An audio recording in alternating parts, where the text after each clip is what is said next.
외국인이 최근에 어떻게 하고 있냐? 우리나라 주식 계속 사모으고 있잖아요. 작년에 우리나라 주식을 외국인이 11조 5천억 샀거든요. 10조 이상 산 적이 언젠지 아세요? 2016년도에 11조 3천억 샀어요. 그렇게 11조나 사모았더니 2017년에 장이 날라갔죠. 지금 너무 비슷해요. 웬만하면 그래도 주식 80%는 담고 가자. 그럼 뭘 사야 되지? 잘 모르면 그냥 사시면 됩니다.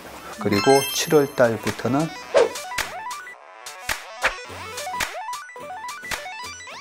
올해 미국 대선이 있고 뭐 바이든이냐 트럼프냐 이제 누가 당선되느냐에 따라 뭐 국제 관계도 아무래도 변화가 있을 수밖에 없을 것 같은데 주식 시장에는 변동이 좀 없을까요? 트럼프 스트레스를 올해 많이 겪을 것 같아요. 오늘도 제가 신문 보는데 트럼프 내가 당선되면 관세를 바로 100% 올려버릴 거야. 그 신문 기사 읽기도 겁나요. 아니 그러면 트럼프는 왜 저럴까? 근데 트럼프가 협상의 달인이잖아요. 그래서 그 크레이지맨 전략, 미친놈 전략을 쓰거든요. 말을 세게 던져놓고 협상할 때 야 내가 100대 때린다 했는데 그래 10대만 때려줄게. 이러면 10대예요 하면서 감사합니다. 이런 전략인 거죠. 트럼프가 만약에 대선 후보로 계속 11월까지 나온다면 그 스트레스에 아마 시달릴 겁니다. 그것 때문에 중국 시장도 지금 굉장히 저평가되어 있는데 못 올라오는 부분도 있고요. 우리 시장도 거기에 아무래도 좀 영향을 받는 부분도 있고. 그런데 트럼프가 만약에 이번에 당선되면 어떡할 건데? 제가 지난 2020년도에 트럼프가 당선될 확률이 아주 높다 했다가 틀렸어요. 근데 그때 또 퀀트로 제가 분석을 했었는데 4년을 하고 연임을 못한 대통령이 많지는 않아요. 77년도부터 81년도에 카트 대통령이라고 그 굉장히 참 인품도 좋으셨던 분인데 그 카트 대통령도 4년 하셨고요. 그 다음에 1990년 초까지 대통령 하셨던 조지 아버지 부시 아버지 부시도 4년밖에 못 하셨어요. 근데 그 두 분이 계셨던 그 기간에 리세션이 있었고요. 경기가 안 좋으면 잘리더라고요. 그래서 클린턴이 그렇게 얘기했죠. 바보야, 문제는 경제야 라는 그런 유명한 얘기를 했었는데 트럼프 때 하필이면 재선 때 코로나가 터지는 바람에 그때 재선 선거가 있기 전에 실업률이 7%가 넘었어요. 미국 역대 대통령 역사에 실업률 7% 넘는데 재선된 대통령이 없었어요. 웬만하면 재선되겠지라고 생각을 했는데 그 실업률 때문에 결국은 실패했습니다. 그러면 이번에 바이든이 재선에 도전하는 거잖아요. 그 실업률 좋잖아요. 그러면 웬만하면 4년하고 안 자르거든요. 그래서 확률적으로는 보면 바이든이 될 확률이 높은데 제 말은 믿지 마세요. 지난번에도 틀렸기 때문에 그냥 우리가 트럼프가 된다라고 생각해 보자고요. 그런데 트럼프가 되면 관세를 올리니 어쩌니 하면서 결국은 아메리카 퍼스트예요. 그죠? 그때도 2020년 힐러리를 이기고 트럼프가 당선됐을 때 트럼프는 법인세를 18%까지 인하하겠다고 했어요. 기업이 번 돈에서 정부가 34%나 가져가다가 나는 18%만 가져갈게. 그러면 나머지는 누가 가져가는 거예요? 나머지는 임직원들 보너스 아니면 주주의 몫이에요. 그죠? 정부가 가져가는 세금을 낮추면 주주의 몫이 늘어나니까 주가는 무조건 올라가는 거였거든요.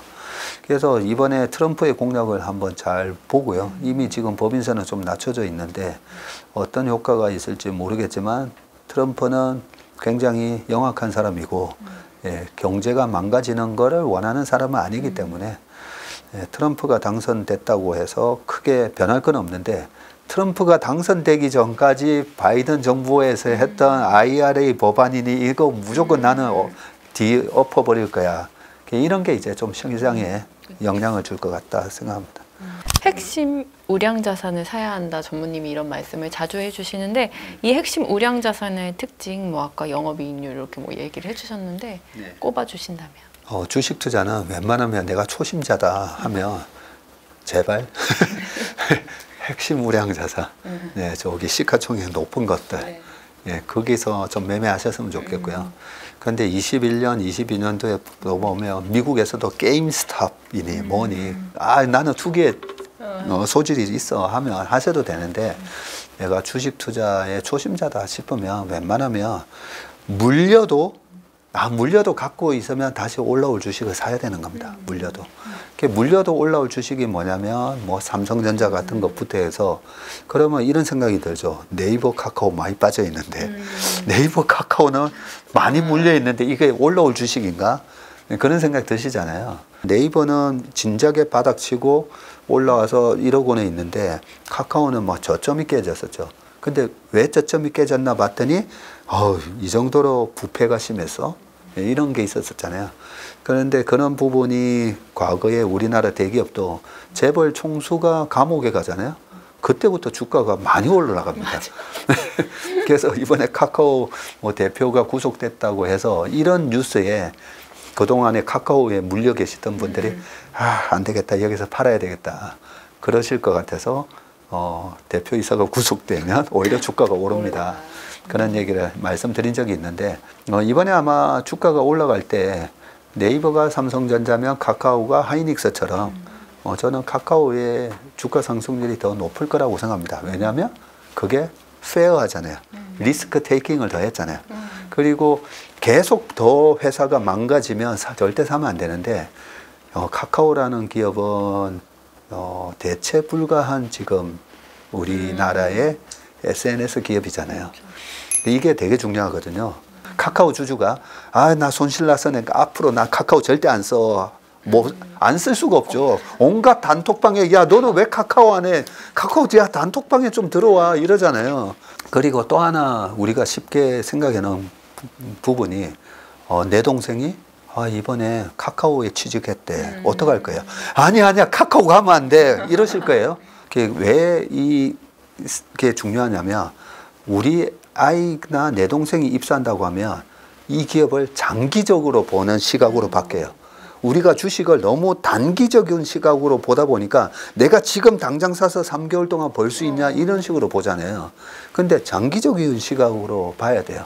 그래서 예전에 2020년, 21년도에 제가 테슬라도 얘기하고 그 다음에 또 하나 얘기했던 주식 중에 하나가 우버 얘기했었어요. 당장 안 올라가니까 박전무 우버 어떻게 됐냐 뭐 이래요. 근데 이 공유 경제, 에어비앤비나 우버 더 강력해지고 있잖아요. 우버는 이번에 코로나가 터졌는데도 우버 이츠 해가지고 배달의 민족처럼 뭐 딜리버리도 하고 그런 식으로 1등의 지위가 더 강력해지고 이런 부분에 있어서 우버 같은 거 지금 신고가 막 나오고 있거든요. 그런 것처럼 우리가 핵심 우량 기업은 뭐냐? 내 생활에서 이 기업 아니면 안 돼. 그런 기업이 핵심 우량 기업이고 지금 AI 시대에 엔비디아 GPU 너무 비싸. 근데 뭐라고 그래요? 테슬라의 앨런 머스크도 누구다 우리 GPU 엔비디아 거 30만 개 확보했습니다. 막 자랑하잖아요. 그런 대체 불가한 제품을 만드는 기업이 핵심 우량 기업이다라고 보시면 되고 그 핵심 우량 기업으로 우리가 투자를 하는 습관을 기르셔야 됩니다. 그래야 내가 물려도 회복이 돼요. 그죠? 다 회복했잖아요. 6월까지 이제 공매도 금지인 상황인데 이후에 이제 풀리겠지만 주식 시장과 투자에도 당연히 영향을 줄 수밖에 없을 것 같아요. 어떤 영향이 있는지. 그 질문을 이렇게 한번 생각해 보시면 주식이 없는데 빌려서 때리는 거잖아요. 자, 그런데 돈이 없는데 빌려서 사는 걸 신용이라고 그러죠. 그죠? 우리나라에 신용잔고가 많았을 때 한 25조 갔다가 바닥 쳤을 때 16조 갔다가 지금 또 한 18조, 19조 해요. 그러면 신용을 금지했다. 그러니까 주가가 못 올라갈까요? 돈을 빌려서 사는 걸 전면 금지를 했다고 치자고요. 그러면 주가가 못 올라갈까? 전 세계에 스마트폰 의미가 너무 많고요. 우리나라뿐만 아니라 저축 어마어마한 800조 이런 어마어마한 돈들이 있어요. 그래서 우량한 기업의 가치가 떨어졌다? 그러면 매수세가 또 들어오겠죠. 그래서 주식시장은 그 가격을 발견하는 기능이 작동을 하고 있습니다. 그런데 거기에 시장이 좋을 때는 돈을 빌려서 사면서 생각했던 것보다 더 주가가 올라가요. 그리고 떨어질 때는 이 정도면 너무 많이 빠진 거 아니야? 뭐 고마해라 이제 많이 묻다 이가 뭐 이런 수준으로 빠졌는데 못 올라가잖아요. 그게 공매도 때문이에요. 그래서 그런 영향을 줘도 기업의 그 추세를 바꾸지는 못하고요. 그래서 올라갈 때 내려갈 때 쏠림이 좀 더 심해지는 거는 있어도 결국은 그 가격이 제 가격으로 다 돌아옵니다. 그래서 공매도 금지가 풀린다. 그거 풀리는 거 아무 저는 걱정이 없어요. 갈 놈은 가니까. 물린 주식이 이제 있으신 분들이 많으실 텐데 좀 정리해야 되는 건 좀 하는 게 좋잖아요. 어떤 전략으로 조금 정리를 하고 좀 유지할 건 유지하고 하는 게 좋은지. 이번에 삼성물산 같은 주식이 올라오니까 어떤 분이 12년 만에 플러스가 났다. 네, 그렇게 얘기하시는데 저는 고등학교, 대학교 때 아버지가 공모주를 투자하셨기 때문에 그때 당시에 롯데케미칼이 호남석유였거든요, 이름이. 호남석유 3만 원 갔다가 6천 원 가더라고요. 못 팔아서. 이 사이클 주식이다 보니까 6천 원 갔다가 그 다음에 다시 10만 원도 가고 또 빠졌다가 그 다음에 40만 원 가고. 그럴 때는 물려도 그냥 기다리면 돼요. 이 주식은 사이클상으로 보면 다시 올라올 거야. 근데 조심해야 되는 건 뭐냐면 노키아가 피처폰에서 스마트폰으로 넘어가기 전에 그 애플의 스마트폰이 나오기 전에 스마트폰 시장의 1등이었거든요. 그러다가 애플이라는 게 나오면서 죽어버렸잖아요. 그래서 경쟁 우위에서 그 지위를 잃으면 도망 나와야 돼요. 그래서 물린 주식이 어떤 주식이 물렸느냐 판단이 중요한데 버텨야 될 기업이 있고 아니면 정말 손절해야 되는 주식도 있고 한데 그러면 이렇게 설명드릴게요. 그냥 반도체 삼성전자 많이 들고 계시니까 삼성전자가 주가는 빠졌었는데 87층, 85층에서 물려 계신 분들 그냥 가지고 계세요. 왜냐하면 삼성전자 보면 항상 2, 3년 쉬다가 또 전고점 돌파 2, 3년 쉬다가 전고점 돌파 근데 왜 전고점을 돌파했겠어요? 여기서 굉장히 중요한 게 있습니다. 주식 투자하는 데 있어서 자 메모리의 서플라이어 공급자가 확 늘어났느냐? 여전히 3명이에요. 그죠? 여전히 3개 회사고 미국이 견제를 하면서 중국 못 들어오게. 그러면 공급자는 3개인데 그러면 수요만 늘어나면 돼요. 수요만. 그런데 80년대에는 PC, 그 다음에는 스마트폰, 그 다음에는 데이터 센터, 플랫폼 기업들. 이제는 끝난 거 아닌가? 여기서 요 3개만 있었다면 반도체도 여기서 왔다 갔다 했을 거예요. 그런데 뭐야? 챗GPT 저게 뭐지? AI? 이러면서 어마어마하게 그것 때문에 GPU 확보하느라 거기에 연동되는 HBM3 확보하느라 이러잖아요. 그러면서 골드만삭스가 얘기했던 작년 연말에 한국의 반도체를 사라고 하면서 얘기했던 그 핵심 키워드가 뭐냐면 오케이, 우리 그거 시클리컬인 거 안다. but expanding 한다라고 해놨어요.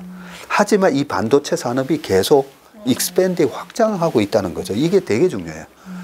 그런 측면에서 삼성전자 결국은 시간 싸움이에요.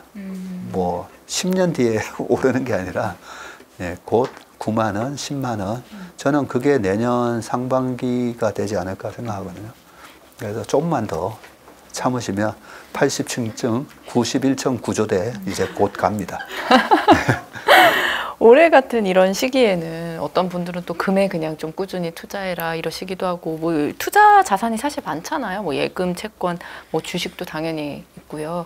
어떤 자산을 늘리는 게 요즘 같은 시기에 가장 좋다고 생각하세요? 올해는 아무래도 좀 왔다 갔다 하는 장이기 때문에 계속 저는 현금을 한 5에서 많이는 50%까지 저희는 일단 8, 9, 10월 달 정도 되면 현금 비중을 좀 늘리고 그걸 갖다가 장기채 ETF를 살 그런 계획을 가지고 있긴 해요.